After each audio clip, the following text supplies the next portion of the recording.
I grew up in a house where Sundays ran on muscle memory. My mother would wake before the sun and move through the kitchen like she had a blueprint tacked up somewhere behind her eyes. Pan on, onions in, oil shimmering until the garlic hit and went from sharp to sweet. She'd hum a hymn she never sang right in church, wipe condensation from the rice pot lid with the corner of her apron, and tap the back of a spoon against the pot once, twice, like a conductor checking the orchestra before the overture.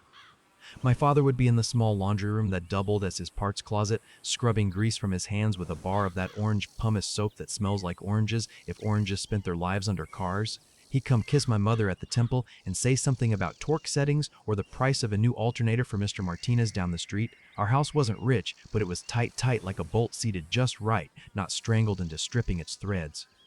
When I say family culture, I don't mean framed quotes in hallways. I mean 100 small rules that grew up with us, like the bougainvillea on the back fence. Show up when you say you will. Wash your plate unless someone beats you to it. If you're cooking rice, don't you dare lift the lid before the last 5 minutes. If you tell someone you'll be there at 6, get there at 5:50 and help them carry the chairs out. That last one, my mother lived like a sacrament. She had a calendar in her head that remembered when people were born and when they grieved. She kept a pantry with an entire shelf labeled "for other people," filled with bags of rice and flour and sugar that she'd pack with the tenderness of a nurse dressing a wound. I'm not saying we were saints, I'm saying there was a system, and I found peace in systems. Dad put a multimeter in my hands before I knew long division. He'd hold 2 wires apart and tell me to watch what happened when they met. Not just the light that came on, but the idea of it. The trust you build into things when you route them properly. Electricity wants to go where it's supposed to, he'd say. Help it. I liked that. The notion that order wasn't boring if you understood what it protected. I became an engineer because the world made more sense to me when it had schematics. Before Kelly, the women I dated were parts of my life the way a new socket set is. Welcome, useful, straightforward. We'd go to the missions on a Saturday, grab tacos, talk about work. No one made me dizzy. I didn't think I needed dizzy. I met Kelly at a volunteer fair downtown late spring when the courthouse clock seems to sweat. Our booths faced each other across an aisle that smelled like kettle corn and someone's aggressive essential oils. I was there with a little table about STEM kits for middle schoolers, cheap breadboards, LEDs, a pamphlet I'd stapled myself. Kelly's table had no products, just a banner that said, "Narratives that move," and she was, how do I say this without sounding like a mark? She was kinetic. She wore polished black boots and a white blouse with sleeves rolled like she'd just convinced someone to sign something. When she laughed, people reflexively smiled like they'd been caught on camera. There was a quality about her, a light she pointed, and then everyone looked. She could talk about the placement of a comma like it was a rescue mission. We bumped shoulders when I cut across for coffee. She apologized with a hand on my arm, and the way her fingers pressed there felt like an anchor and a spark at once. She asked what I did, and when I said I designed equipment that measured heat and timing and force, her eyes lit up. "So you measure and I persuade," she said, not as an insult. Opposites are a dance.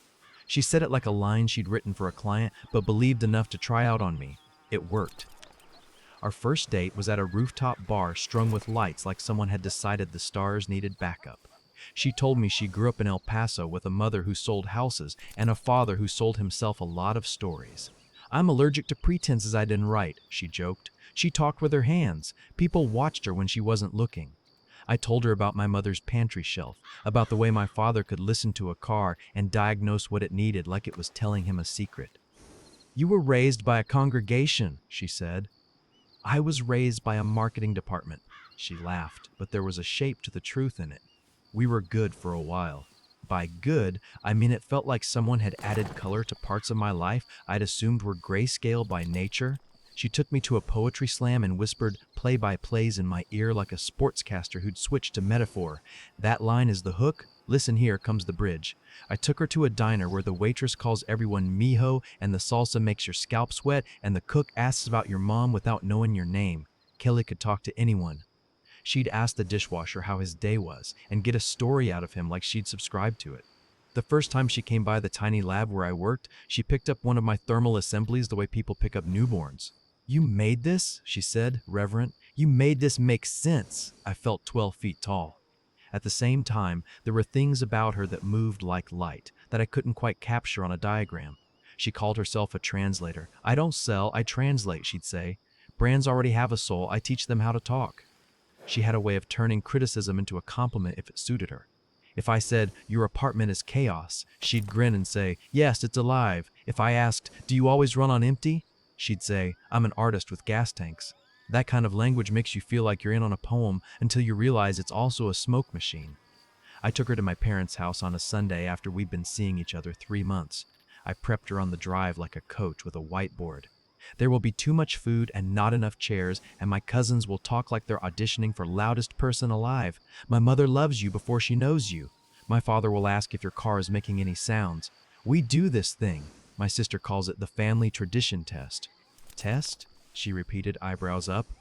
Not like school, I said quickly. It's more like we play at being family. Everybody does it when they're serious. Men and women. It's 3 little things. Cook your person's favorite meal, do a basic budget plan for a month, and spend a Saturday with the littles so we can see you with chaos. The guy's version adds change a tire, make one family dish, and plan a date that costs less than $20. She made a considering face. That's cute, she said. I can do chaos with kids. Budgets are oppression adjacent. She smirked when she said it, so I laughed, not noticing the way she tasted the word oppression, like she was checking how it felt on her tongue. My mother had been cooking carne guisada since the day before, cubes of beef that went tender under tomatoes and cumin and patience. The house smelled like the inside of a memory. My cousins Mateo and Diego arrived like a storm front with beer, a speaker that a la mode refuses to call a boombox, and a story about a haunted IAC in a '98 Ford Ranger that blew hot when it sensed fear. Kelly went luminous in the presence of an audience. She kissed my mother's cheek and said, "Gracias, señora," and my mom beamed. She complimented my father's tool wall like it was a museum installation. She laughed at Diego until he preened. Watching her with them, I felt that dangerous pride of a man who thinks the story is writing itself the way he wants it to. We ate at the long table my father claims he made, but we all know Mr. Alvarez salvaged from a church basement. My sister, who lives to set matches near Powder, waited until the tres leches started to sweat on plates before smiling across at Kelly. So, she said, sing-song. If we're talking weddings, and we are, right, Eric? Are you ready for the family tradition test? Kelly looked like someone had switched the radio from her playlist to static. The what? It's silly, my sister said, acknowledging the minefield, but it's something we do with everybody. 3 little things, your partner's favorite meal, a basic budget for a month, and a Saturday with the littles so we can see you with chaos. It isn't pass-fail. It's a way of saying, this is us. The guys get their own. Mateo failed the budget part so hard we framed it. Failed with honor, Mateo declared, raising his bottle.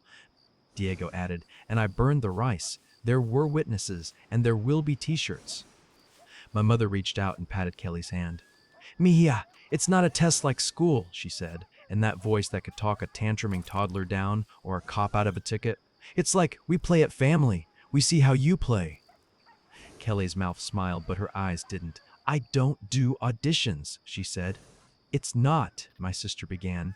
Kelly lifted her hand, palm out, like she was stopping traffic she didn't respect. Girls are always asked to prove it twice, she said, her voice tightening and brightening in equal measure. Be pretty but competent. Be nurturing but independent. Make dinner and a spreadsheet. Meanwhile, men show up, open a jar, and they're heroes. I'm not participating in some sexist matriarchal exam. I won't be judged on motherhood or how I fold socks. The room pulled back, like air before a punch. Somewhere in the alley, a dog barked. My father put down his fork. My mother's face did the smallest flicker, hurt sliding across it like a cloud, but she flattened the tablecloth with the palm of her hand and said nothing. Kelly stood up, napkin falling, and walked out. The door clicked. I counted to 10 before my chair scraped back. Outside, she stood by the curb like a statue installed by a foundation. I'm not a 1950s housewife, she said before I reached her. She sounded like she was auditioning for an argument she had memorized. You're not, I said, and you don't have to be. It's tradition. We can change it. We'll make a new tradition. She looked at me for a long second, measuring, her chin lifted like a flag. Good, because I won't be reduced to a casserole. I don't know why that line hurt the way it did. Maybe because I watched my mother spend her life alchemizing casseroles into relief for other people's days, and I wanted someone to see that and call it holy. We drove home without the radio on. I stared at my hands on the wheel and thought about the word reduce. How in cooking it means to make something smaller until it's richer, and in fights it just means to make something small. Maybe that was our problem. I made metaphors. She made arguments.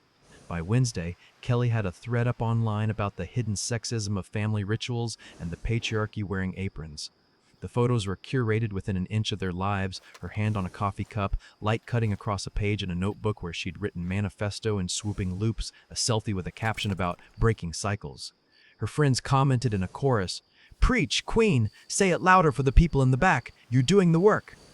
I scrolled through on my lunch break in the lab, the smell of solder in my nose, the lab fan whining like a tired old man. It's one thing to be criticized in private. It's another to be turned into a symbol and then dragged behind a parade you never agreed to join. I told myself I didn't care. I told myself she was a marketer. She turned life into stories, and this was just a story with better lighting. But then the fissures appeared where they always do: money, time, alibi. First, there were coaching sessions. "I've met someone," she said casually, slicing cucumber like a Food Network host. "He's brilliant, Luca. He helps me identify limiting narratives. He's part entrepreneur, part therapist, part monk. He sees me." She said that last sentence with such relief it felt like an accusation. "How much does he charge to see you?" I asked, trying to keep it light. "He prefers cash," she said. "Not light at all. It keeps me accountable." "Cash from where?" I said, watching the spreadsheet in my head call up columns and rows uninvited. "I'll take it from my budget," she said, breezy. "I'll skip yoga for a while." We didn't share every account, but our lives were braided. I noticed the withdrawals, not massive, but regular, on evenings that matched her sessions. She came home late, cheeks flushed in a way that didn't look like tears or hot yoga, blouse holding the ghost of a bar 2 neighborhoods away from the co-working space she claimed. I told myself I was being small. I told myself part of loving a person is tolerating the mysteries that make them a person and not a project. One Tuesday, she dropped a stack of receipts on the counter, and I bent to gather them. 2 were from a place called Luna Sweets. The line item was coy: incubator leadership, VIP. The timestamp was late. "What's this?" I asked, holding the paper like it might tell me the truth if I tilted it right. "A meeting room," she said too fast. "Luca runs an incubator. He booked a space for a workshop. Why are you snooping?" I bent down, I said. "Gravity isn't snooping." She snatched the paper. "I don't answer to patriarchal accounting." That phrase sat between us like a detonation cord. We ate in silence, forks loud, TV on a show neither of us watched. I don't know when exactly I started looking for patterns and called it vigilance instead of being nosy. Maybe it was the night she said she was having a late session and posted a photo of a cocktail with a caption about "the work is everywhere if you're brave," and I knew the glassware belonged to a bar in Southtown we'd been to together. Maybe it was when a new dress showed up, blue, the kind of blue that pretends it isn't trying, and when I asked, she said, "Oh, this? I've had it forever," with the tone of a woman who believes she is manifesting a past. Maybe it was when I noticed a black leather bracelet in the corner of a selfie, not on her wrist.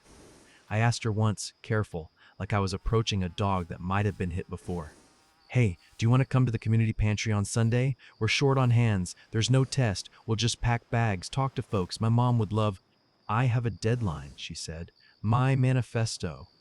She said it with a straight face. I said nothing and peeled onions until my eyes stung harder than they should have. My cousins are not subtle men. They showed up one Thursday with beer and a whiteboard because that's their idea of diplomacy. "We'll do parity," Mateo announced, drawing big block letters. "You can test Eric. Make it harder. He'll take the babies all day. Kelly can just hang out. No scores." "You don't have to do this," I told them. Diego shrugged. "We love you. We want her to know we're not jerks." Kelly stood with her arms crossed, making a fortress out of elbows. "I said no," she said. "I don't do tests."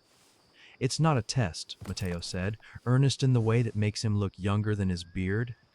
"Everything is a test when women are involved," she snapped. "It's a trap. Today it's enchiladas. Tomorrow it's, why aren't you giving us grandchildren?" After they left, my mother called me, her voice doing that soft thing that makes God feel like a neighbor. "Tell her there is no test," she said. "Tell her only community. Sunday at the center. If she wants to cook, she can. If she wants to pack bags, she can. If she wants to talk to people, she can. There will be no clipboards." I asked Kelly again, and she said, "I'm doing work with people who get me," and posted a photo from a restaurant with lighting that flatters lies. The caption, "Doing the work with people who get it?" The timestamp overlapped with the pantry hours. In the second photo, a blurred arm, masculine, wearing a black leather band cut into frame. The kind of detail you'd miss if you weren't looking for a reason to hurt. I told myself I was turning into a cliche. I told myself jealousy is for men who don't know how to be alone. I kept telling myself things until the things sounded like a prayer someone else had taught me. At work, I started missing easy steps. Nothing catastrophic, one miswired step in an assembly, one misread spec, but enough that my boss, a quiet man whose eyebrows communicate more than most people's mouths, stopped at my bench. "You good?" he asked. "I'm fine," I lied. He said nothing, which in our language meant, "If you need me, I'll be in my office pretending to fill out timesheets." On a Saturday in early summer, Kelly invited me to a panel. She was moderating at a co-working space. "Come see what I do when I'm not being asked to make casseroles," she joked, rehearsed. I went because I wanted to meet Luca in daylight and memorize his face so I could stop imagining it in hallways I couldn't see. The room smelled like cold coffee and ambition. Kelly was incandescent in front of the mic she always is. She framed questions like gifts, nodded at answers like she was pouring water into thirsty glasses. Luca was there in the second seat from the end. He had that curated handsome thing men sometimes assemble when they're told they should be handsome, trimmed beard, hair that was probably expensive to keep looking like it had just happened, jacket he wore like he was selling you a jacket. He talked in measured, lowercase paragraphs about limiting narratives and somatic holding and how cash creates clean boundaries because cards are lubricated. People scribbled notes as if he had discovered gravity. When the panel ended, Kelly introduced us. Luca's handshake was firm and indifferent. His eyes slid over me like I was part of the venue. He wore a black leather bracelet. Up close, it looked cheap. "Eric's an engineer," Kelly said, proud and performative. "Ah," Luca said, as if that explained why I was wearing shoes. "Structure and flow. We love to see it." "We do?" I wanted to say. Instead, I smiled the way men smile when they've been taught not to embarrass the women they came with. While Kelly took photos with attendees, Luca checked his phone and turned just enough that I saw the name of a messaging app on his lock screen. "I associate with people who like their secrets to disappear." That night, Kelly came home late with a shine on her that looked like applause. She smelled like the bar around the corner from the co-working space, the one with cocktails named after famous writers who would have hated them. She leaned against the counter and told me she was finally doing what she was meant to do. "People don't get it," she said, touching my chest with two fingers like she was testing a pulse. "But Luca gets it. He says I've been hiding in translation. He says I need to speak in original." I asked, careful, "Do you speak original in hotel meeting rooms?" She blinked, not missing a beat. "You're jealous," she said softly, like she was diagnosing a condition. "Jealousy is a limiting narrative. You inherited it from your family culture." Family culture. The words tasted like ash in my mouth. "My family's culture is feeding strangers," I said. "My family's culture is asking people to show up when they say they will." She rolled her eyes like I'd tried to sell her a timeshare. "You worship punctuality because it gives you the illusion of control," she said, wrapping logic and insult like it was an empanada. I went to the pantry the next day and spent 2 hours loading bags with Mrs. Torres and a teenager named Eli, who had a face like he'd been given the wrong size at birth and was trying to live inside it without complaining. My mother, hair pinned up with a pencil, moved through the room with the efficiency of a general and the smile of a woman who knows something most people don't.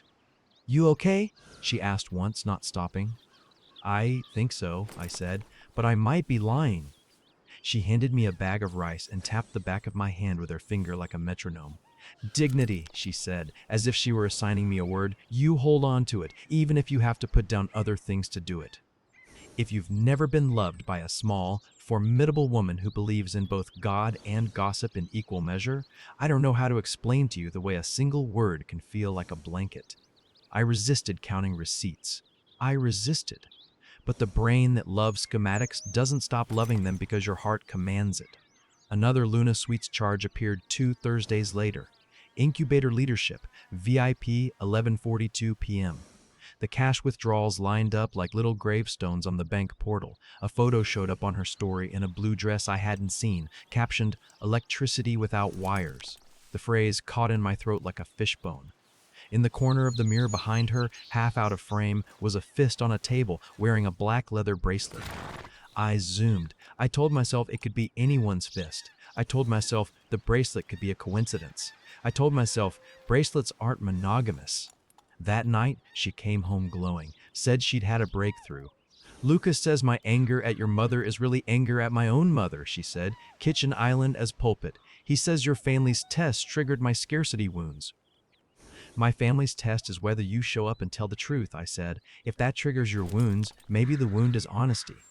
You're so good at being right, it's boring, she said. She smiled when she said it, but it had the shape of a slap. I cleaned the kitchen with exaggerated care, wiped the counters until they squeaked, aligned the salt and pepper, folded the dish towel. My father's voice showed up in my head. A bolt wants to be snug, not strangled. I thought about what it means to over-tighten a life. 2 days later, an envelope of cash fell out of her tote when she pulled out her laptop. 20s, rubber banded. She swept them up with a casualness that made me wonder when casual had become the performance of things that aren't. Tips, she said. A client insisted. What client tips their marketer in cash, I asked, and hated the way I sounded. The kind of client who's still learning to trust banks, she said. She smiled like she was proud of her broken wing rescue. I wanted to say, banks don't give people bracelets. I wanted to say, is the client's name Luca? I wanted to say a lot. I said nothing. I went for a run, past the church where my mother sings off-key, past the gas station where Mr. Martinez buys scratch-offs and calls everyone boss, past the hotel I pretended not to notice. My feet hit pavement with the angry precision of a man who would rather measure distance than admit closeness. That weekend, her friend group met at an art walk. I went because you go to the places your person lives if you want to know what air they breathe. Kelly sparkled around them, juice in her voice. One of her friends, the kind of woman who wears hats indoors, said, "We loved your thread." And Kelly launched into a story about matriarchal oppression that made me feel like I was watching someone recount a dream in which I'd been handed the wrong role. Luca arrived halfway through. He had a way of placing his hand on the small of a woman's back like he was checking for batteries. He kissed the air near Kelly's cheek like a man who wants to leave DNA behind without the evidence. When he saw me, he smiled that helmet smile. "Structure," he said, as if it were my name. "Flow," I almost replied, because I'm not as funny as I think I am. Instead, I nodded. Later, when they stood too close to look at a painting of a blue rectangle a rich person would later buy for a price that could feed my mother's pantry for a month, I watched his hand drift low and then rise, testing edges. Kelly didn't step away. She leaned into the kind of touch you learn in rooms where people are told they're special if they pay in cash. I went home with my jaw tight and my stomach a hard knot. I lay awake, counting the ambulances that whined by on the interstate. I started making a list in my head because men like me build shelves for our pain, receipts, Luna Suites incubator, cash withdrawals on session nights, photo in blue dress with leather bracelet photobomb, panel handshakes, timestamps that don't match alibis. My mother's invitation, she refused, the word dignity ringing in my ear like a bell. On Tuesday, she told me she wouldn't be home until late. "We're dating," she said, as if that explained why her lipstick was the color of secrets. The bank app pinged, another withdrawal. I wiped a smear of oil off my hand and stared at the numbers. A text came from my cousin Diego. "You awake?" I typed back, "Yeah." He wrote, "Don't freak," which is exactly what you say right before you hand somebody the thing that tears their life into before and after. Diego sent the video. It loaded in stutters, pixels trying to become clarity. The frame held the curved driveway of Luna Suites, the kind of boutique place with heat lamps shaped like sculptures and a valet stand that looks like a podium. People slid in and out of the doors, soft as the jazz leaking from inside. The camera shook, zoomed. And then there she was. Kelly, in the blue dress I'd only ever seen on my screen. She walked with that buoyant posture she wore when she knew people were looking. A man's hand appeared at the edge of the frame, then his shoulder, then his face. Luca, his palm on the small of her back like it had lived there before. He leaned in, said something I couldn't hear, kissed her temple with the familiarity of repetition. She laughed and lifted her head, the way you lift your face for rain. The video ended on Diego's whispered, "Do you want me to delete this?" Like a kindness he was prepared to offer if I needed the world to be less true for one more hour. I stared at the black screen until my own reflection returned. My heart made a sound I recognized from my father's shop, the ugly metal on concrete clatter when a socket slips and the thing you're tightening shears. I didn't throw the phone, I didn't punch the wall, I put the phone face down on the table and pressed my fists against the spot under my sternum where everything used to be knotted neatly. Engineers make lists when things go wrong because lists are promises you can keep to yourself. I wrote, receipts, Luna Suites, incubator, cash withdrawals on session, nights, blue dress photo with leather bracelet photobomb, panel handshake messaging app, pantry invite declined for deadline, simultaneous restaurant post with blurred arm plus bracelet, video, Diego at Luna Suites, ad, my mother's invitation and her refusal, ad, word, dignity, ad, my heart unhelpful but real. Then I wrote another list, one that felt like measuring the distance to an exit, close joint card, move, direct deposit, lease talk to landlord, call Mateo, sleep somewhere that isn't our bed, breathe, eat something with salt. I left a note on the kitchen island. 4 sentences I rehearsed out loud until I could say them without shaking. I told her I needed space. I told her I loved her once with the belief that makes a man carry a couch alone just so the living room will surprise her when she gets home. I told her I couldn't share a life with someone who used the language of liberation to perfume the smell of a hotel. I told her not to follow me tonight. I put both keys on top of the note and stood there for a second, looking at that still life of leaving. Mateo answered on the first ring. Bring beer, I have a couch, he said, and hung up like men in my family hang up rather than listen to you cry through the invitation. At Mateo's, I fell sideways onto a couch that had seen things it would never tell. He tossed me a blanket that smells like cedar chips. You want to talk? He asked. No, I said, which is cousin language for yes, but later. He nodded. We watched a stupid show where people argue about houses they can't afford. We laughed at the wrong parts. He didn't ask me to show him the video. He didn't promise it would be okay. He walked to the kitchen and came back with a styrofoam container of barbacoa. Eat, he said. Sleep. Tomorrow, we make a spreadsheet for your feelings. In the morning, my mother let herself in with a key she's had since I moved out at 23 and pretended I didn't notice. She put down a paper bag that held breakfast tacos sweating through their foil and pressed her thumb to my cheek like she used to check for fevers. Mijo, she said, and hugged me while I tried not to break in her arms like a cheap shelf. She didn't ask for details. She didn't drag Kelly's name like a net. She poured coffee and ate half a taco and said, dignity is not the opposite of love. Sometimes it is how love looks when it is protecting you. She patted my face twice. Come help at the pantry tomorrow, not because you need to prove you're good, but because kindness is better than sitting still. I called the bank and explained what I needed without offering a story. The woman on the phone said, happens all the time, and I wanted to argue with her about statistics, as if disbelief could make me unique. I called my landlord and asked what it would take to break the lease cleanly. He said, you've never missed a payment.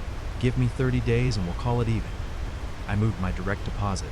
I made an appointment to swap the utilities. I did the boring work of leaving because boring work is what keeps you afloat when your life tries to make you dramatic. Kelly texted while I was on hold with the electric company. Where are you? Then, we need to talk. Then, are you seriously doing this because I said no to your family's little hazing? Then, you are so predictable it makes me want to scream. Then, a voice note I didn't play. Then, another short, pick up! I didn't reply until the utilities were done, and my hands had something to do besides break. I wrote, we can talk tonight at the apartment. She wrote, now! I wrote, tonight! I got there early because I grew up with a woman who taught me that 5:50 is on time. I wiped the counters again even though I wasn't staying. I emptied the dishwasher and stacked clean plates like a flex. I took my father's advice, never fight hungry, and ate a banana like it was a shield. Kelly came in like a weather system. She threw her bag on the chair, paced, then stopped in front of me like a lawyer about to cross-examine. Your mother humiliated me, she started. Your sister set me up. Your cousin staged an inquisition in our living room with a whiteboard. And you! She pointed at me like I was a volunteer pulled on stage. You stalk me with spreadsheets and call me a liar because I won't audition for your family's approval. I'm standing here with receipts like a man who buys groceries, I said, and leases, and hotel rooms I didn't know we were renting. Mentorship, she snapped. You are threatened by my growth. Mentorship doesn't take envelopes of cash, I said, keeping my voice level because I wanted the words to land flat and hard. Mentorship doesn't happen at 11:42 at Luna Suites. Mentorship doesn't kiss you in the parking lot. Her mouth opened, then snapped shut as if someone had yanked an invisible string. She cocked her head, her onstage empathy face, and said, Intimacy isn't always sexual. You, of all people, should understand that. You grew up around women who confuse labor with love. The line slashed where she meant it to. You don't have to like my mother's traditions, I said. You don't have to sit for any test you don't want, but you don't get to torch their kindness and call it feminist arson. Her eyes filled. Theatrically? I don't know. I had stopped being able to tell which parts of her were for me and which were for an audience in her head. You're cruel, she whispered. I'm clear, I said. There's a difference. She stalked to the counter and grabbed the stack of receipts I had lined up like charges. This, she said, lifting them, this is stalking. This is accounting, I said. It's the adult version of the chore chart your mom never gave you. She flinched. If you leave me, she said, I will tell people you and your family abused me. I will say your mother tried to make me a maid. I watched the threat fly and fall, heavy as a shoe dropped where it doesn't belong. You can tell people whatever story you need to be the hero in your own, I said. I won't help you write mine. She left with one last swing at the door that didn't quite slam. I sat on the stool until the quiet turned into a thing with claws. Then I stood, gathered what was mine, one duffel and a stack of notebooks, and walked out. I moved through the next week like pain was a job with a punch card. I slept at Mateo's, I went to work and didn't sabotage anything I'd have to fix later. I moved my clothes to the new apartment, a one-bedroom with a balcony barely wide enough for a chair if you aren't afraid of heights. I bought a cheap table and the good knives. I hung a single photo, my parents on their porch the day my father painted the step and spelled W-E backward and refused to fix it because people will remember it better this way. Kelly kept calling. The voice notes alternated between tears and fury. You don't support my work, one said. You're a small man hiding behind big words, said another. Then, Lucas says my reactivity is a trauma response to patriarchal control. He says you should apologize. Then later, we need to talk. Luca isn't who I thought. I ignored it for a day and then called Diego. Tell me what you meant, I said. He sounded tired in the way you sound when you've been holding your friend's pain like a parcel with no return address. I saw him last night, he said. Same hotel, same bracelet, not the same woman. He does this. The way he touched her, he stopped. Do you want me to keep an eye out or do you want me to let it die? Let it die, I said, even though I didn't believe dying was an option for something that had decided to live in my ribcage. I went to the pantry on Sunday because I promised my mother, and because putting rice in a bag feels like writing a sentence that will end in something other than a question mark. The crowd was bigger than usual. A local blogger had posted about us. We were short on hands, long on need. It felt like the world most days. Kelly walked in halfway through with a man holding a camera mounted on a stick like a microphone for the internet. She wore the kind of outfit you wear to do casual activism. Good jeans, white shirt, sleeves precisely rumpled. Just a little content, she murmured to the camera guy. Nothing exploitative, just raising awareness. She saw me, straightened, and plastered on a smile that would have looked genuine to anyone who didn't know how she used her teeth when she meant it. Eric, she said, coming toward me like we'd met for coffee. I'm filming a piece on mutual aid. Can we talk on camera about your family's tradition and how? No, I said, not loudly, but with a force that made the camera guy lower his pole instinctively. You're welcome to help pack bags. We don't film people getting food. My mother appeared at my elbow like a conjured thing. Hi, mija, she said softly, as if greeting a student sent to detention. We're happy to have extra hands. The rice is over there. We don't do cameras when people are asking us for help. You can film your beautiful face when you leave. Kelly's mouth thinned. Transparency matters, she said, to my mother, to me, to the camera, to a story she was already composing. Transparency is for the people with power, my mother said, bagging beans. Privacy is for the people without. Kelly laughed, a small sharp thing, and gestured to her cameraman. We'll capture the vibe, she said. She stood near the entrance and filmed herself saying sentences about community while my mother and I filled bags. After 3 takes, she left. My mother shook her head and said nothing. The rice kept moving from bin to bag to cart. If we were characters in her video, we were extras. An hour later, my phone buzzed. Mateo, a link. Kelly's clip had gone up with the caption, "Even when traditions gatekeep, community finds a way."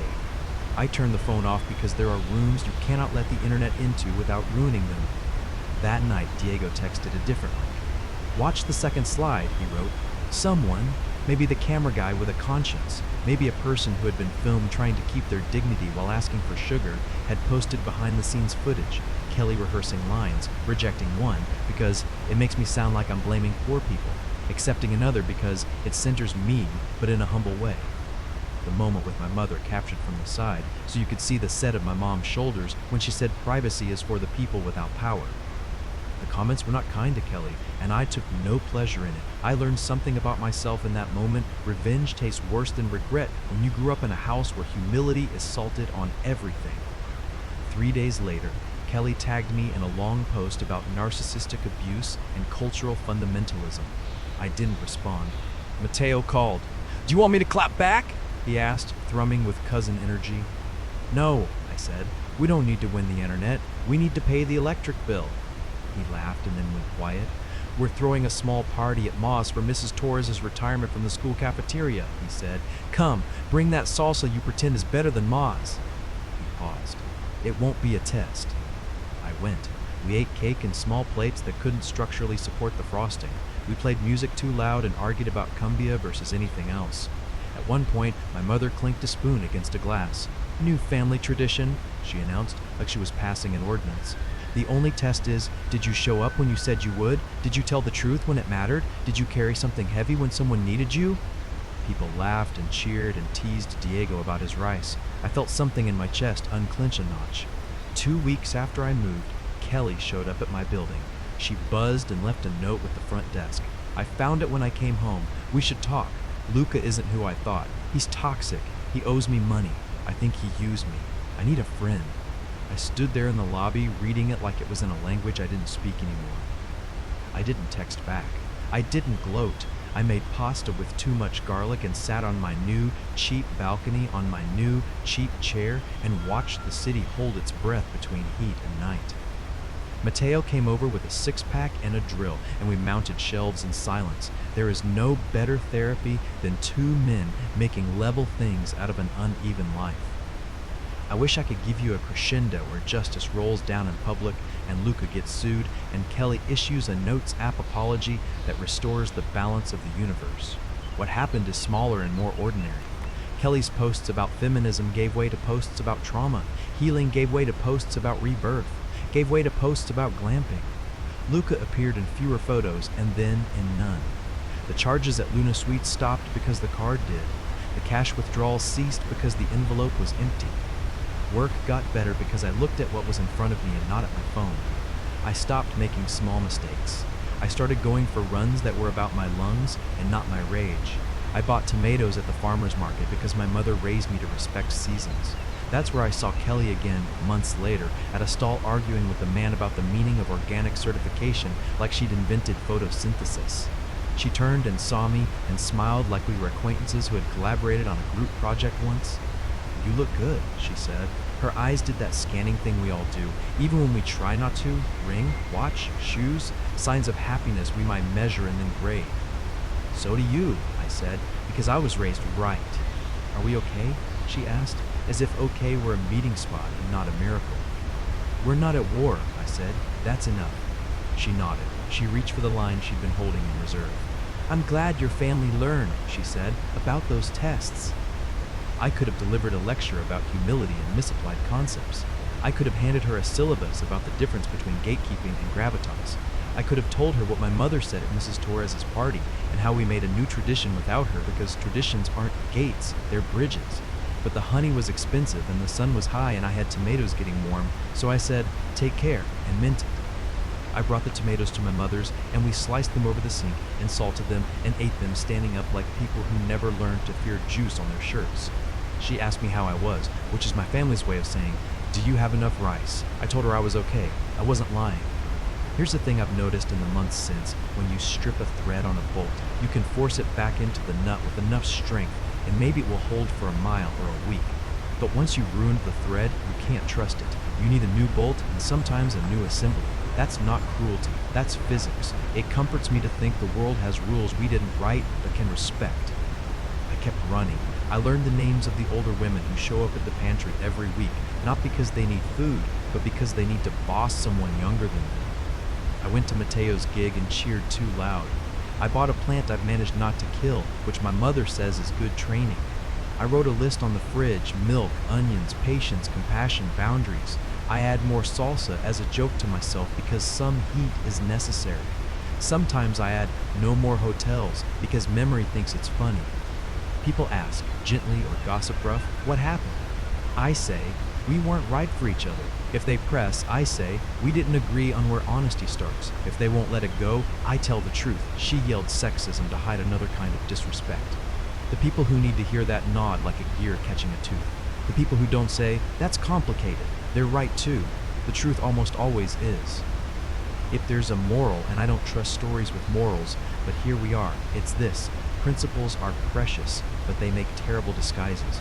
You can wear feminism like armor and still stab someone who loves you. You can despise patriarchal nonsense and still lie. The test isn't whether you refuse aprons, it's whether you show up with clean hands. Wires and sparks both have their place. Don't confuse one for the other. Don't rent a room to your alibi. Don't mistake a manifesto for character. And if someone invites you to a Sunday where the only requirement is your presence, go. Because one day, the cameras might catch you where you shouldn't be, and nothing you write will outtalk the light. What would you have done, negotiated and stayed, or packed your dignity with your toothbrush and left when the receipts hit the counter?